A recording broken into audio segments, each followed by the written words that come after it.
Right back to where we left off. Between two tall buildings, between life and death, the fates of 10 men are being decided. Actually, 8. 2 of them just fell down, and they have around 45 minutes left. Everyone starts panicking and crying. At this point in life, they'll realize that they'd rather live than risk their lives for money. So they ask the hallmaster, Tonegawa, to shut down the electricity and end the game. But Tonegawa does not respond to them. Another person grabs the beam and dies.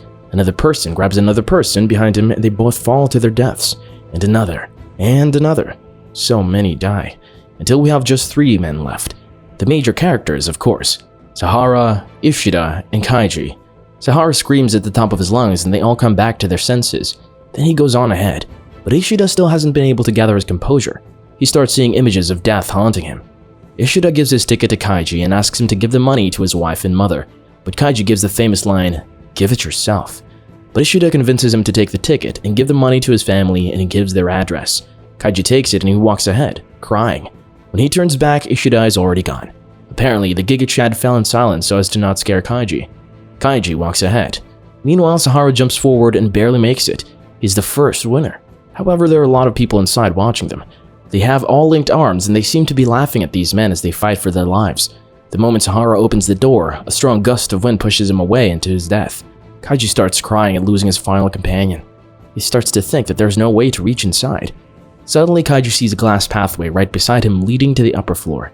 It was on the side of the other beam as well. The glass is so transparent that they all missed it in the darkness and in their anxiety. It could still be a trap. But Kaiji gambles his life again, and he steps on it. The glass holds, he is safe. Kaiji quickly climbs it and reaches the upper floor. There, lots of black-suited men greet him with thunderous applause. Tonegawa is there to congratulate him. But Kaiji has no need for false congratulations. He demands to be paid. But Tonegawa says that the tickets are void. Back in the crossing, when they all ask Tonegawa to cut the power and end the race, Tonegawa apparently did as they asked. However, a few people still died, because it took some time to shut down the power. Meanwhile, Kaiji willingly forfeited the game in the middle. Kaiji is obviously feeling like he can murder Tonegawa, but the guards grab him. But just then, Tonegawa's boss, the old chairman, says that Kaiji's making sense. Since they did not shut down the electricity on time, it created confusion that the game was still on. The chairman congratulates Kaiji on being an admirable young man. Then he offers Kaiji the chance to play a game where he can win up to 100 million yen. However, there is a risk involved. Kaiji's already traumatized, but he's determined to recover the money that he believes he should have gotten. On the way, the chairman shows him the victims of the first bridge, who are all lying on the ground in pain. Then they go to another room to play the game called E-Card.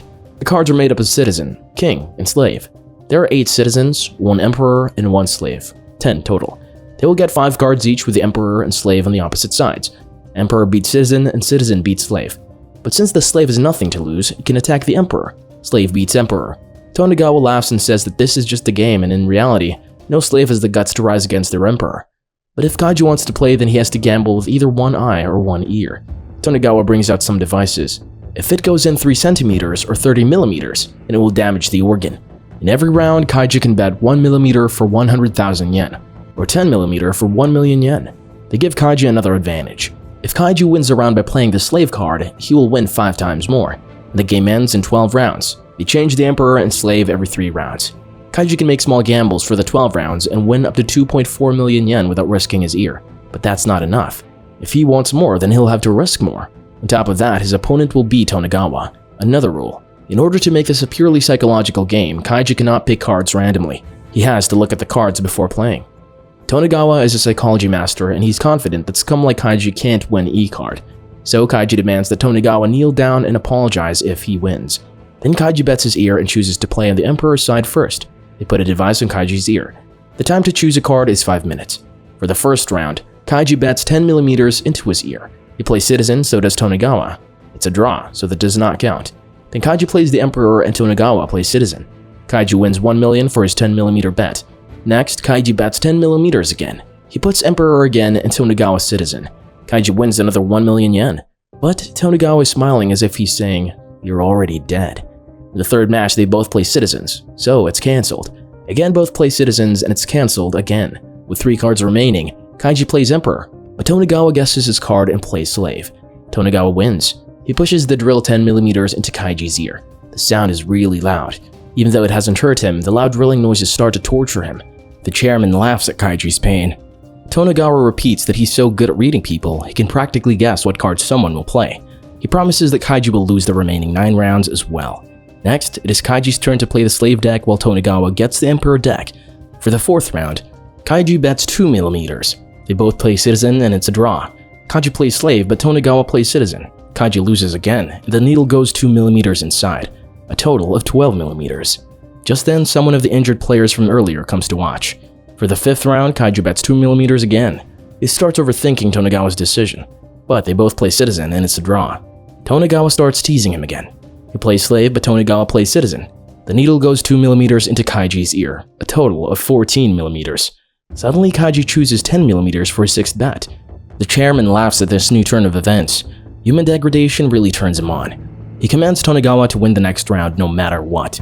Kaiji plays citizen, believing that Tonegawa would pick the safe route, but he chose Emperor. He pushes the needle 10mm or a total of 24mm into Kaiji's ear.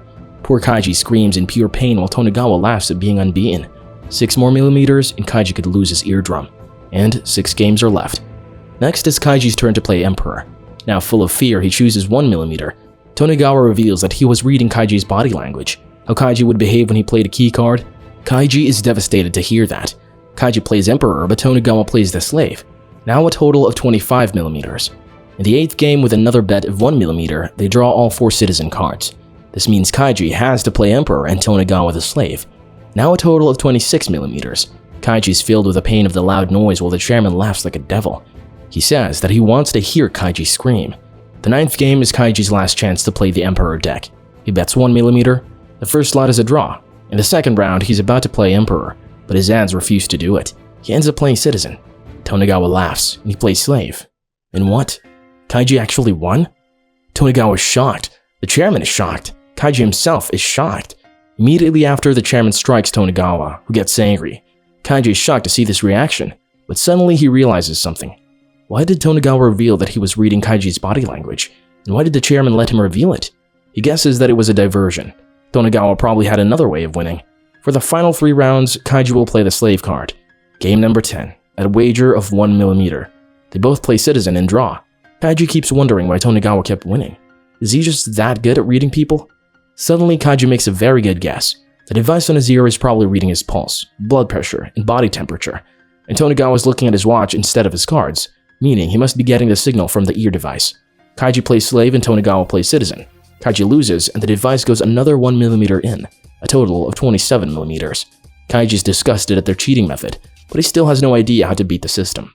Until he gets an idea.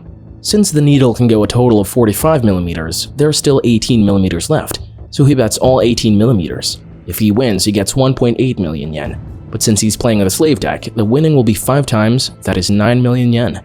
Tonegawa informs him that his eardrum will heal if it hurts, but if the needle goes all the way in, it will attack his brain and he could even die. But the chairman stops Tonegawa and he lets Kaiji bet all 18mm. Kaiji goes to the restroom for a break. Seeing this, the previous contestants ask him to not bet such a huge amount. They all want Kaiji to get out alive. But Kaiji is determined in his path and he asks the man to help him. Then Kaiji suddenly punches the mirror. Then he starts hitting his head in the mirror. Meanwhile, Tonegawa watches Kaiji's pulse and temperature increase on his watch and laughs.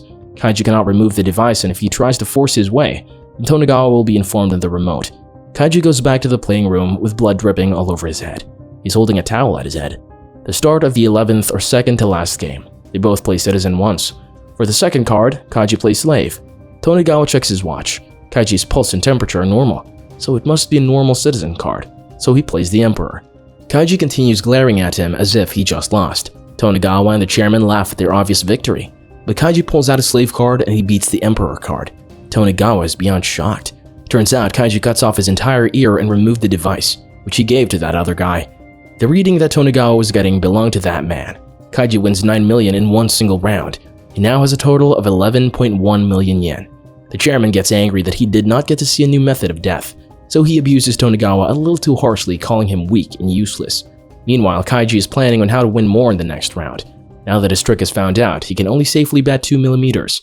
But suddenly, he gets an idea. My boy is going to get Tonegawa fired. Kaiji puts 2 cards on the table. Then he uses a sleight of hand to replace 1 card without being seen. Then he intentionally spits blood on them, pretending to be injured. Kaiji then challenges Tonegawa for 18mm again for the final round. Tonegawa is shocked, but the evil chairman is happy. The other contestants are scared for Kaiji and scared of him. They put another device in Kaiji's ear, but Kaiji takes Tonegawa's watch for the rest of the game. For the first time since the beginning of this night, Tonegawa starts getting scared. Now he's the one to overthink his next move. Both play citizen and it's a draw.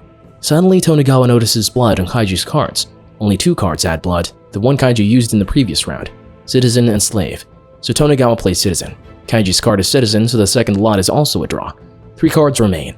Tonegawa is certain that the next bloody card will be the slave card, so he waits. In the third hand, it's both citizen. For the fourth hand, Kaiji plays the second bloody card. Tonegawa believes it to be the slave, so he's just about to play the citizen card.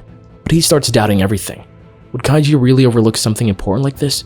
Tonegawa realizes that it's a trap, that Kaiji probably swapped the slave card away and put citizen in its place, so he plays the emperor card. But Kaiji thanks Tonegawa for being suspicious of him. The card he played was slave. Seeing this, all the other previous players scream with happiness and congratulate him. Tonegawa is extremely frustrated and yells at Kaiji. Turns out Kaiji only pretended to switch the card so that Tonegawa would be suspicious of him. He knew that Tonegawa would be the type to notice all small details and overthink all scenarios. Just like the previous round where he won playing slave, Kaiji once again wins 9 million yen, a total of 20.1 million yen. The chairman starts laughing, as he's really starting to respect Kaiji. Another part of Kaiji's victory condition was that Tonegawa would kneel in front of him and apologize to all the people who died. The chairman also wishes to punish Tonegawa for bringing shame to him, so he brings out a hot iron bed. Tonegawa must place his head on the hot iron for a full 10 seconds to prove his sincerity. He's made many other people do it as well before. The guards grab him, but Tonegawa decides to do it himself. Kaiji can only look with horror as Tonegawa steps on the hot iron bed and puts his head on it. The smell of flesh starts going around the room. Kaiji starts crying at this while the chairman laughs. Tonegawa manages to last 12 seconds, after which he's taken away for the recovery. Later, Kaiji realizes that Tonegawa is not their enemy. He's just the puppet. The real enemy is the chairman. Ishida and the others won't be avenged unless he beats the director, but the others remind him that he has to pay off his debt, so he should just take the money and leave. Kaiji reluctantly agrees. They even fix up his wound. They saved his ear on ice. Kaiji sincerely thanks them. As they're about to leave, Kaiji steps on an empty tissue box, and suddenly, he gets a plan to defeat the chairman. A tissue box.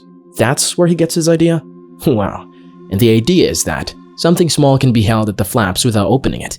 He plans to propose a lottery game to the chairman, where the contestants must pull out the winning ticket from a fresh new tissue box. But Kaiji plans to keep another winning ticket on the flap on the box.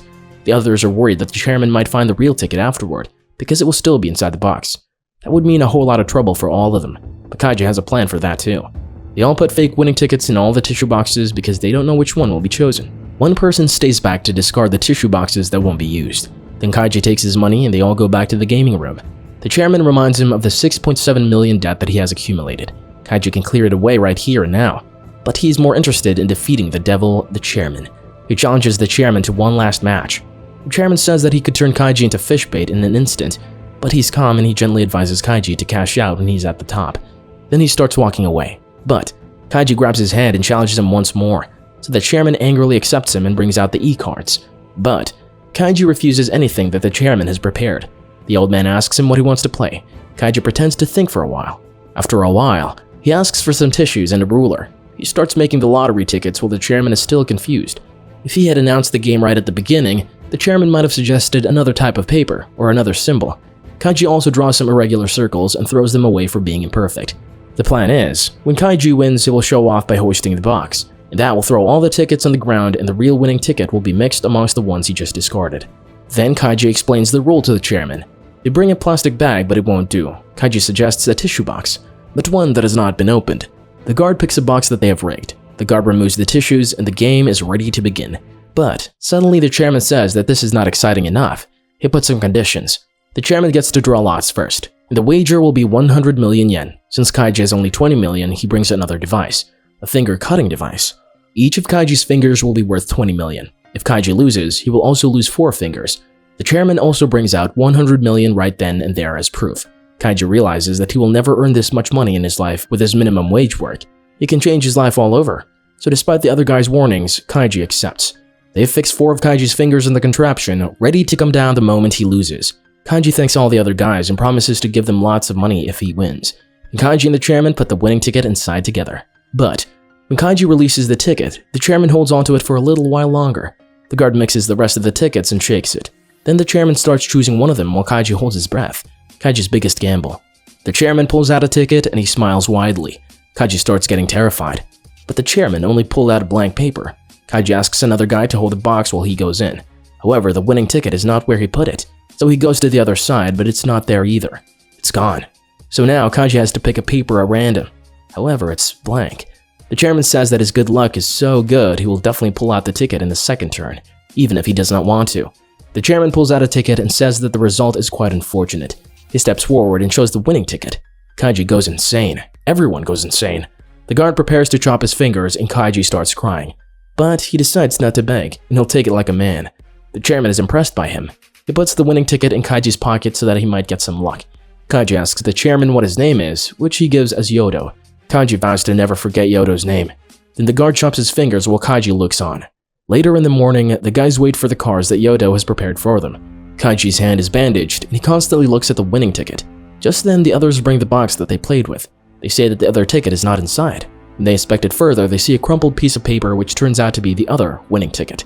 Kaiji guesses that Yodo must have realized their plan. It must have been the one that crumpled the fake winning ticket. As for the real one which he pulled out, Kaiji realizes that it has a crease on it. When they put it in, Yodo must have folded it. That was how he recognized it later. Kaiji feels like his entire life is draining away from him. On the way back, they discuss how Yodo discovered their plan. During the e-card game, Kaiji always relied on proper plans and never on luck. Since he accepted the raise to 100 million yen, it was obvious that he had a plan to win, which was why Yodo must have checked all the sides of the box. While the other guys think about how hopeless their situation was from the beginning, Kaiji thinks about how he could have won. Yodo marked the winning ticket and also did not pull it out on the first try, meaning he was giving Kaiji one chance to pull it out. He could have won. He just let his emotions and panic get the better of him back then instead of thinking clearly. He was so close to winning everything. Kaiji cries and vows to take his revenge on Yodo. Subscribe for more videos like this, turn on the notification, and leave a like to help the channel out. Thank you for watching.